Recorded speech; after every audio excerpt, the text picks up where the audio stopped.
Yeah. One last question.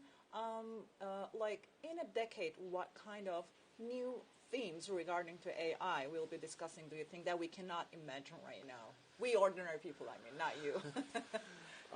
Yeah, 10 years, I think, is a long time. So again, so right now there is a lot of discussion about whether some of these modern AI techniques have this property called emergence. Like, can they like think and conceive of things that they've not been trained on, right? So if some of the evidence that's pointing towards emergence is true, then I feel in about 10 years, it will revolutionize many industries. I'll tell you a few things. Like, for instance, even in the next 3 years, we could have, if you're a student at a university, you can have your personal tutor, right? That's 24/7, 365, helping you learn, right? So that's one thing. If you go even further, I think AI can not just like help humans do things, it can actually help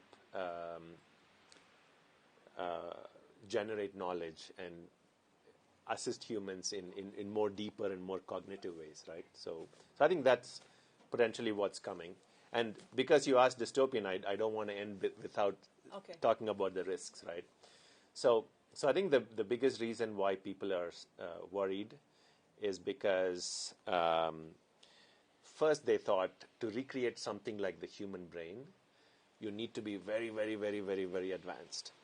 But the realization over the past year, especially after ChatGPT and generative AI, is you don't need to be that sophisticated to do about 70% of what humans can do, right? So that's why people are like, oh, so we are almost already there. But I think the biggest fear is, how are these AI algorithms trained? You want to like optimize something. The optimization is different between what you want and what AI does. So the worry is if you let these AI systems optimize things on their own, they can just become too selfish and too narrow and not have a view of what is good for the overall.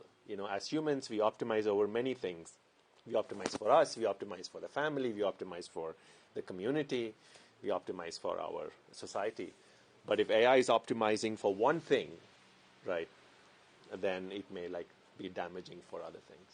I know I said this is the last one, but I have one last. Yeah, please go ahead. I'm wondering about the defense side of the theme as well, because it's a big concern either, like what can go wrong, what can it trigger. So what about that part?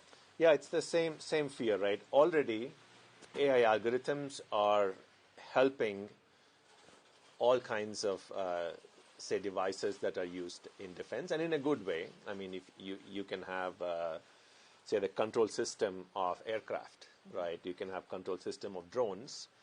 It's not necessarily doing bad things because you're asking it to do very, very simple things.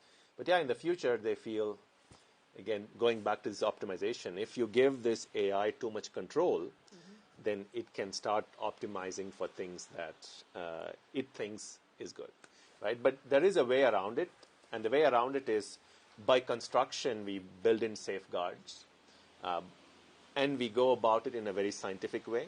Instead of, I have this objective function that I want to maximize, that is profit, get me there. So that's the thing that's gonna lead to these dystopian things. But if we are more organic about how we develop it and more rigorous about how we put these things together, then I'm slightly positive. Karthik, thank you so much for joining us. Yeah, thank you very much. It was great. Yeah, thank you. Thank you very much.